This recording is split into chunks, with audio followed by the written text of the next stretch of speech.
Before I dive into tonight's story, let me ask you, where are you tuning in from? I love hearing where people are joining me. Maybe you're curled up on a couch in Vermont, sipping sweet tea in Alabama, or lying in bed in a quiet Oregon town while the crickets hum outside. Wherever you are, I'm glad you're here because this story, it surprised even me. It all began with a favor. Something small, really.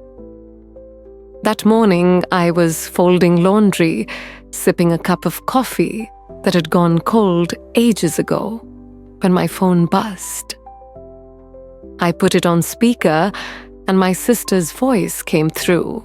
"Ellie, can you pick up Leo from work? I'm buried in meetings and totally swamped." Leo, her son, my nephew.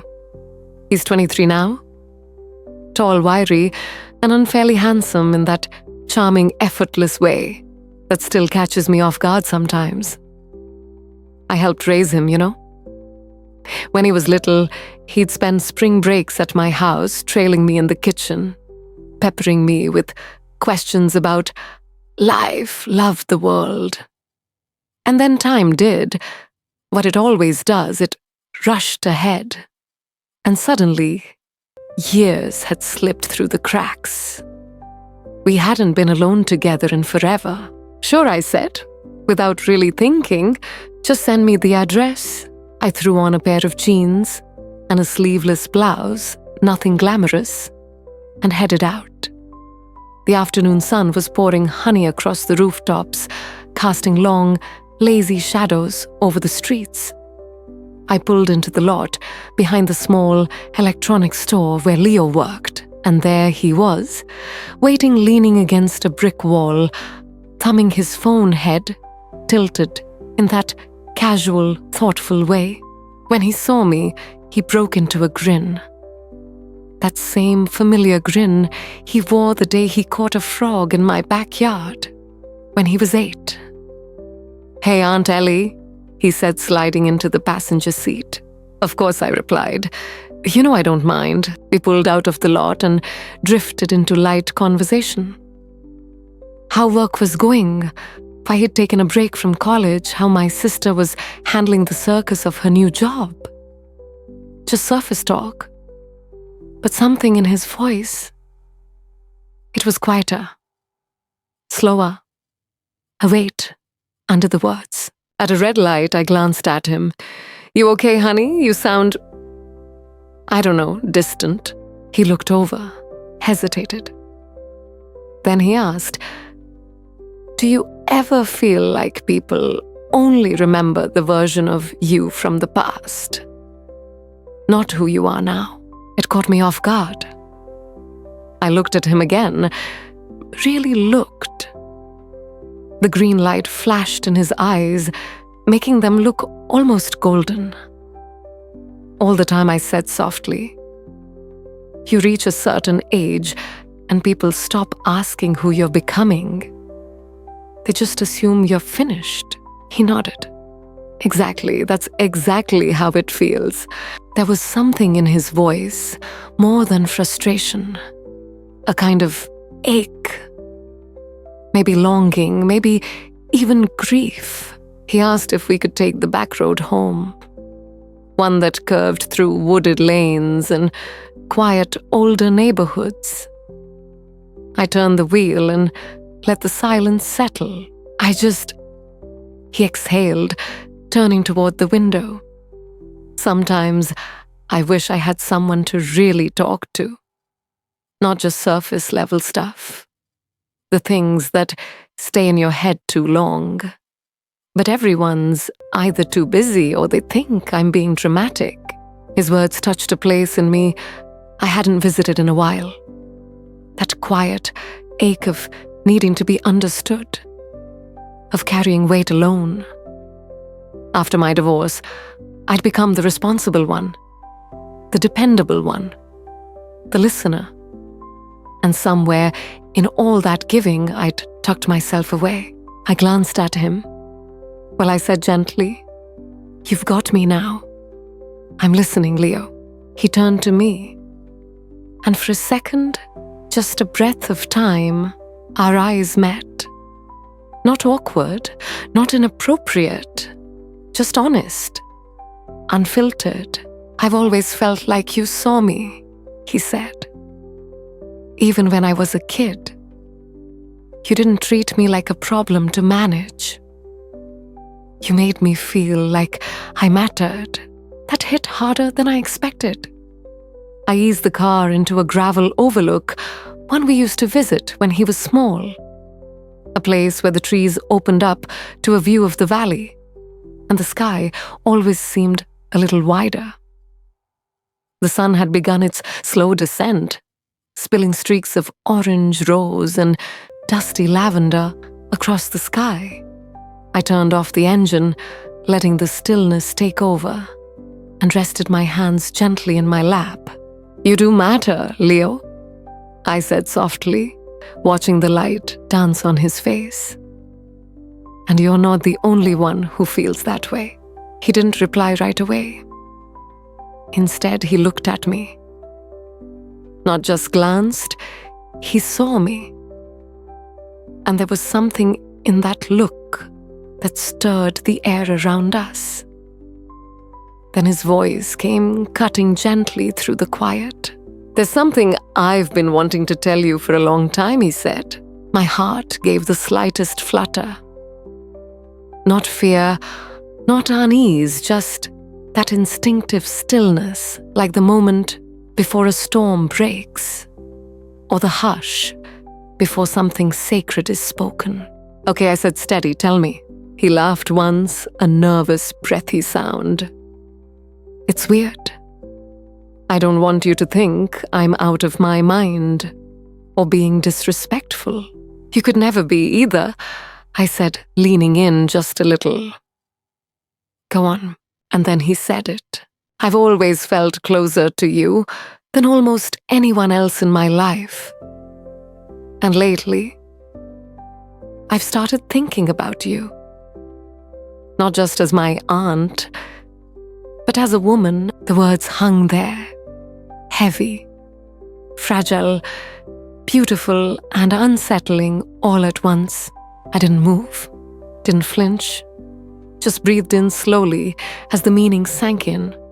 I looked over at him, at this man I had watched grow held when he cried, laughed with, through every awkward stage of childhood, and suddenly time folded in on itself.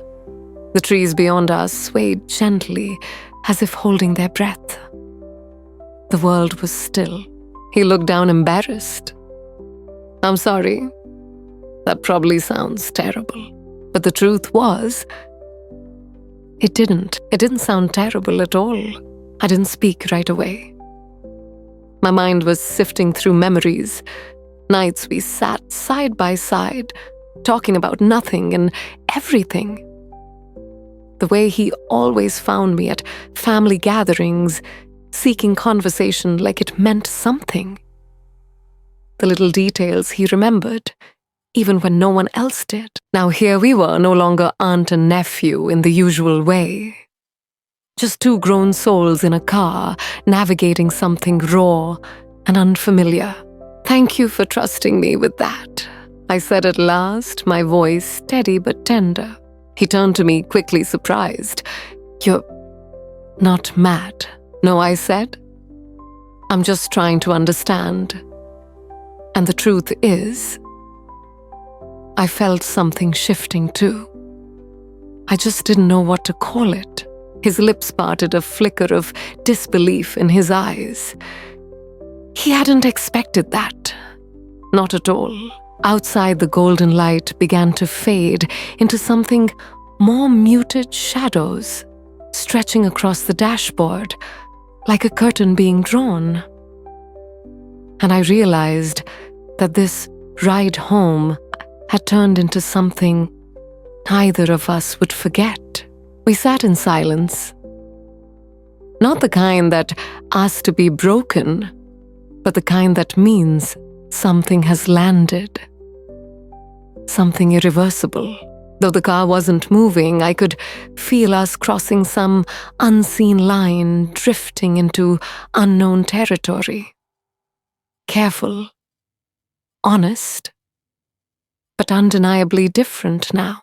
I stayed behind the wheel hands, resting loosely at the 10 and 2, watching the sun slide behind the trees.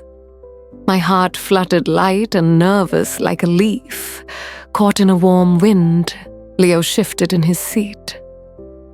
I could feel the weight of his gaze. He was quiet, almost fidgeting, wondering if he had said too much, if he'd gone too far. "You okay?" he asked, voice hushed. I nodded slowly. "Yeah, it's just a lot to take in." He let out a breath, turning back toward the window.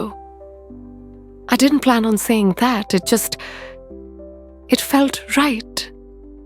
In that moment, I smiled faintly. Funny how life works, huh? The car remained still engine quiet, while the dusky rose of twilight kissed the horizon. I turned toward him, then catching the soft glow as it lit his face, familiar and unfamiliar all at once. A face I'd known for most of his life, and yet I was seeing it now from level ground, not from above, not as a protector or authority, but as a peer.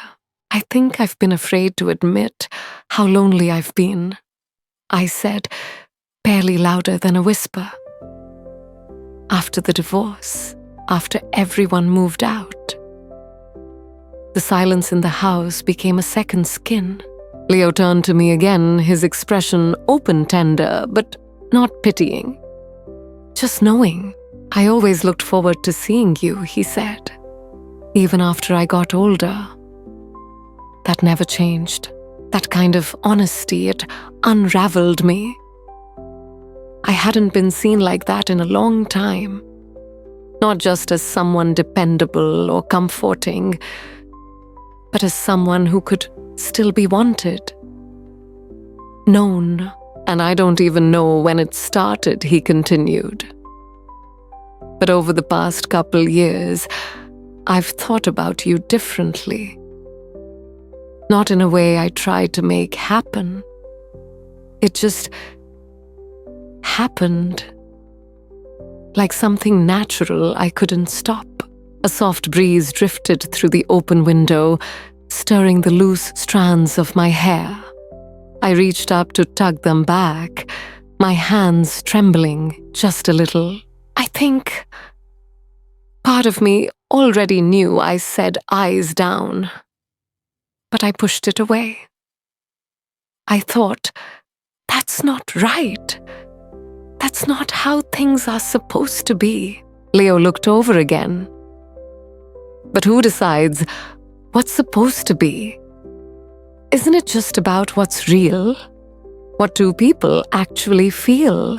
His words echoed in the small space between us, resonant and clear. "I'm not saying anything needs to happen," he added quickly. "I'm not trying to cross a line. I just needed you to know, because you've always meant more to me than just family." That word, family, sat heavy between us, a symbol of all the unspoken rules and roles the world wants us to live by.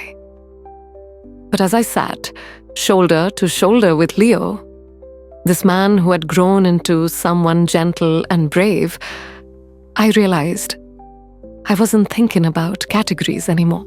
I was thinking about truth, about timing, about how connection sometimes grows in places you least expect, and how quietly it shifts the ground beneath you until you realize you're already standing somewhere new. The air between us shifted again, subtle but real. Not toward something reckless, but toward something far more delicate. Honest. Open. "Let's go for a drive," I said, suddenly, reaching for the key and turning the ignition. "Somewhere with a view." Leo smiled without hesitation, offering a simple nod. He didn't ask where or why. He just trusted me. And that more than anything struck me deep. The way he looked at me with that quiet certainty, like he believed I'd never steer him wrong. We drove through the winding country roads where fields of tall golden grass waved in the wind and creeks caught the last glimmer of sunlight. I didn't play music. I didn't want to. The stillness between us felt sacred. That kind of stillness you don't interrupt. Eventually, I pulled off at a place I hadn't visited in years. A grassy overlook at the top of a gentle hill, where the whole valley spread out like a painted canvas. It used to be my sanctuary, my place to breathe when the world closed in. I shut off the engine, letting the silence fill the space again. "It's beautiful," he said, eyes fixed on the horizon. "So are you," I said before I could stop myself. He turned towards me, surprised, but not shocked, not uncomfortable. If anything, it felt like something had fallen away. A wall we hadn't noticed was there until it wasn't. "You're not the only one who's been thinking," I said quietly. I just didn't know how to say it. Or if I should. Leo reached across the console, slowly and gently, and took my hand. Just his fingers at first. Just the warmth. And I didn't pull away. "You don't have to say anything you're not ready to," he murmured. "This is enough." And strangely it was. It was more than enough. We sat there for what felt like hours, hands joined in that soft twilight silence. What I felt wasn't confusion, wasn't desire. It was comfort. Something opening in me that I thought had long since closed. Like someone finally saw me again, and I didn't need to explain or earn it. It wasn't about lines or expectations. It was about rediscovery, about letting yourself feel again. After so long spent believing that chapter was over, eventually I leaned my head against his shoulder. It felt natural, like a breath, like coming home. And in that quiet moment, I stopped wondering whether this was right. Because for the first time in years, something simply was. The stars began to blink out above us, timid faint behind a curtain of soft orange and navy blue. I hadn't realized how dark it had gotten until I looked up and saw the sky stretching open like an invitation. Still, neither of us moved to leave. My head rested against Leo's shoulder, and I could feel the slow rhythm of his breath, the kind that made you feel grounded in a world that moved too fast. I caught the faint trace of his cologne light and steady, close enough to remind me where I was. "Do you come here often?" he asked after a while, voice low. "Not in years," I replied. "I used to come up here when things felt heavy. It was the only place I could really breathe." He nodded, and I could tell he understood that more than I expected. "I've been looking for a place like that," he said. "But I haven't figured out where I belong yet." "You will," I told him. "Just don't rush it. Sometimes the answers don't come when you're searching. They come when you're still." He turned towards me slowly, and in his eyes, I saw something unguarded, something raw. A softness so sincere, it made my breath hitch. "I feel still with you," he whispered. And just like that, my chest tightened with something I hadn't felt in years. A stirring deep in my soul. That part of me that used to believe in quiet intimacy. That closeness didn't always need to be loud or physical. That a look, a word, a lingering touch could hold just as much. I reached up and brushed a lock of hair from his forehead, my fingers pausing just a moment too long. He didn't pull back. In fact, he leaned into it, his eyes fluttering shut, as if my touch had unlocked something in him too. "Why me, Leo?" I asked gently. "Why now? Why tell me this?" He dropped his gaze for a moment, then met my eyes again. "Because you've always made me feel safe," he said. "Not just when I was little, now, too. I can talk to you without feeling judged. And maybe that's why I'm drawn to you." His honesty struck something deep inside me. I wasn't used to hearing things like that anymore. Men my age had grown guarded, hardened. They carried their scars like armor. But here was Leo, open, vulnerable, willing to say the quiet part out loud. "I don't want to make your life harder," he said. "I don't want to hurt anyone, especially not my mom." That was the first time either of us had spoken of her, my sister, his mother. And it was a reminder of the complexity wrapped around us, of how our bond had begun, what we were supposed to be. "I know," I said softly. "This isn't simple. It can't be.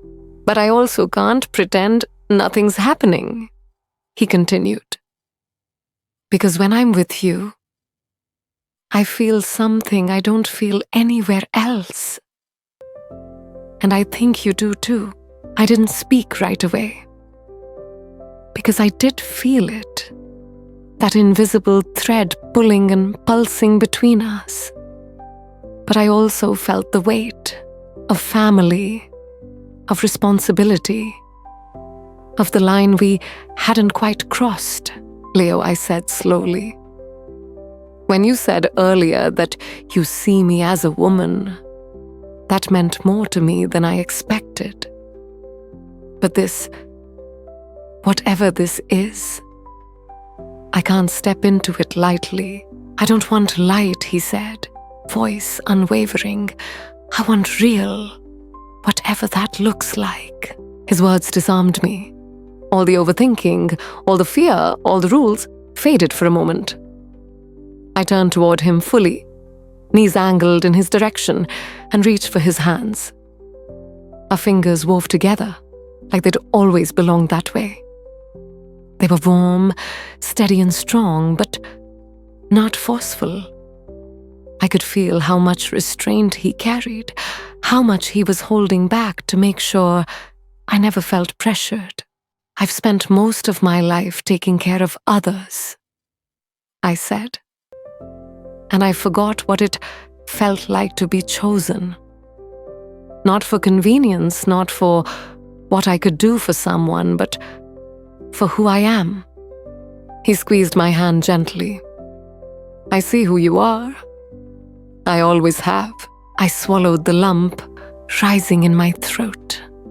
I hadn't realized how much I needed someone to say that. "I don't know what this means," I said, "or where it's going, but I know I don't want to pretend it didn't happen." "Neither do I." The car was still, the windows slightly fogged from our breath. I reached out and touched his cheek, and this time he leaned into my hand, eyes closed. There was something healing in that gesture. No urgency, no expectation, just presence. And then so gently, I barely noticed, he opened his eyes and kissed my palm. I felt it everywhere. We stayed there, parked in the quiet, hands-tangled words, passing slowly, deliberately between us. We talked about his dreams, about my regrets, about things we'd never said to anyone else. He told me he used to wonder what love really looked like. Not the kind in movies, but something quiet, something rooted in understanding. I told him I wasn't sure I believed in love anymore. Not the way I used to. But that tonight made me wonder. Eventually, I checked the time. Nearly 9. The world was still out there waiting. I should take you home, I said softly. He nodded, but didn't let go of my hand right away. I don't want this night to be the only time. I searched his face. I don't either. The drive back was quieter, but not distant. There was a knowing between us now. An invisible thread. Strong, gentle, real. When we pulled up to his place, I didn't kill the engine right away. He turned to me, and for a moment, neither of us spoke. "Thank you," he said finally. "For what?" "For seeing me, for not shutting me out." I smiled. "Thank you for reminding me I'm still alive." He leaned over and kissed my cheek. His lips were warm and soft, and his intention was clear, not to rush, not to take, just to honor the moment. "Good night, Jennifer." I watched him walk to the door, his shoulders a little straighter than before. When he turned to wave one last time, I realized something had begun that night. Slowly, carefully, but undeniably. And I wasn't afraid of it anymore. It had been 3 days. And not a moment passed where I didn't replay it all, the drive, the view, the warmth of his hand, the kiss on my cheek. Something in me had cracked open. Feelings I thought long buried were quietly spilling out. Still, neither of us reached out. Not because we didn't want to, but because when something meaningful happens, sometimes the silence afterward is where the truth settles in. I needed the space to think, to breathe, to ask myself what I truly wanted. Not just in a moment, but in the long stretch of life that comes after. The truth was, John had touched something I didn't think still existed in me. That deep longing, not just to be seen, but to be chosen. Not for what I gave, but for who I was when everything else fell away. That morning, I finally messaged him, "Are you free later?" His reply came quickly, "Anytime. Just say when." We agreed to meet at the lake, 20 minutes out of town. Neutral ground, a new place, a fresh beginning. I arrived first. The sky was soft, overcast. A breeze skimmed across the water. I stood near the dock, arms folded, watching the ripples. It reminded me how things move even when they seem still. Just like us. I heard his car pull in. My stomach fluttered. He got out, wearing a light jacket, hands in his pockets, eyes already on me. He walked toward me silently, no assumptions in his expression, just calm presence. And that mattered to me. He didn't push. He just showed up. "Hey," I said. "Hey." A quiet pause. "I've been thinking," I began, "about everything." He nodded. "Me too. I don't regret anything that happened the other night. I need you to know that." "I don't either," I said softly. Not for a second. I looked at the water again, then back at him. But I've also been thinking about what it all means. Long term. About your mom, about the family. His face grew more serious. "I understand, and I'd never want to cause pain. Not to her, not to you." "I know," I said gently, "and that's why it's hard." He stepped closer, lowering his voice. "I don't need this to be anything but honest, Jennifer. I'm not trying to change your life overnight. I just don't want to go back to pretending I breathed a little deeper, because I didn't want that either. I'm not pretending anymore, I said. But I also need this to grow slow, thoughtfully. I'm not the type of woman who dives without knowing how deep the water is. He smiled, understanding. Then we'll go slow. I looked at him. Really looked, and something inside me softened. I wasn't chasing youth, or danger, or fantasy. I was letting myself feel again. Not through guilt or fear, but presence. Let's figure out what this really is, I said. Not just the chemistry or the timing. Let's figure it out together. He nodded, eyes shining just a little. I'd like that. We sat on the edge of the dock, feet swinging above the water. He reached for my hand again, the same one he'd held that night, and this time I didn't hesitate. We talked for hours about boundaries, about respect, about what might come next. I told him I wouldn't lie to my sister. But I also wouldn't rush to explain something I didn't fully understand myself. And he understood. We weren't rushing into a relationship. We weren't pretending to be anything we weren't. We were just exploring, tenderly, carefully, willingly. Later that afternoon, the sun broke through the clouds. I leaned into his shoulder again, and this time, it didn't feel uncertain. It felt earned, because in that quiet space between right and wrong, between past and present, we'd found something honest. Two people, years apart, hearts aligned, finally giving themselves permission to feel what was real. When I dropped him off, he looked at me from the passenger seat, the same way he had that first day. "I'm glad you said yes to the ride," he said. "So am I whispered. And as I watched him walk away, I realized the road ahead was still winding, still unknown. But for the first time in a long time, I was okay with that. Because sometimes the most beautiful stories begin not when we do what we should, but when we listen to what we feel. And this, whatever it was becoming, felt like a story worth telling.